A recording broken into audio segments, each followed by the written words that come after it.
Hai semua dan hai Ibu Guru, perkenalkan nama saya Siren Aulia Simanjuntak. Saya dari kelas 9 Sius 8. Di sini saya akan menjelaskan tentang materi fungsi trigonometri. Saksikan. Nah, sebelum itu di sini saya akan menjelaskan apa sih fungsi trigonometri itu. Nah, jadi fungsi trigonometri itu adalah fungsi matematika yang berhubungan dengan perbandingan sisi dalam sebuah segitiga siku-siku, dan pada umumnya dia dengan sudut dalam sebuah lingkaran satuan. Nah, di sini saya akan menjelaskan fungsi trigonometri yang paling dasar. Yang pertama ada sinus. Sinus itu merupakan perbandingan antara panjang sisi yang berhadapan dengan sudut dan panjang sisi miring atau hipotenusa yang bisa disebut juga dengan segitiga siku-siku. Nah, sinus ini bisa dia dibuat dengan rumusnya itu sin theta sisi berhadapan per hipotenusa. Nah, yang kedua ada kosinus. Kalau tadi sinus itu dibilang berhadapan dengan sudut, di sini ada kosinus, yaitu perbandingan antara panjang sisi yang berdekatan dengan sudut dan panjang sisi miring atau hipotenusa dalam sebuah segitiga siku-siku. Nah, dapat kita buat itu kosinus theta sama dengan sisi berdekatan per hipotenusa. Nah, yang ketiga ada tangen.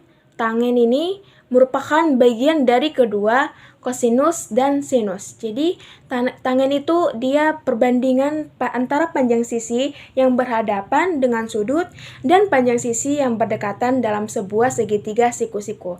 Jadi, dapat disimpulkan tangen atau theta sama dengan sisi berhadapan per sisi berdekatan.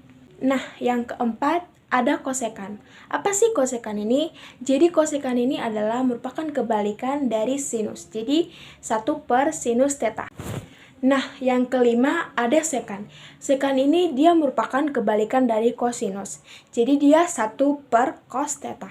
Nah, yang terakhir ada kotangen. Kotangen ini merupakan kebalikan dari tangen. Jadi dia 1 per tangen theta sama dengan cos theta per sinus theta. Dari yang saya jelaskan tadi, tentu kita mempunyai tujuan untuk mempelajari fungsi trigonometri ini. Yang pertama, kita dapat menentukan relasi antara sudut dan sisi dalam segitiga. Lalu yang kedua, kita dapat menganalisis gerakan periodik dan gelombang. Yang ketiga, kita dapat pengukuran sudut dan jarak. Jadi di sini saya bisa mengasih contoh soalnya, yaitu sinus theta itu rumusnya sisi berhadapan per hipotenusa.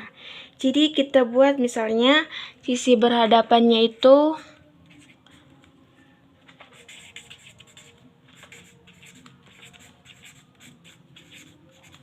sama dengan 4 cm dan hipotenusanya sama dengan 8 cm. Nah, jadi dari rumus yang telah kita buat, jadi kan sinusnya kita ketahui itu 30 derajat. Kemudian kita masukkan sisi berhadapan per hipotenusa, jadi 4 per 8. Jadi hasilnya itu 0,5.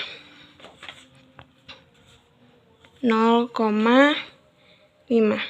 Jadi sin 30 derajat itu sama dengan 0,5. Ini contoh soal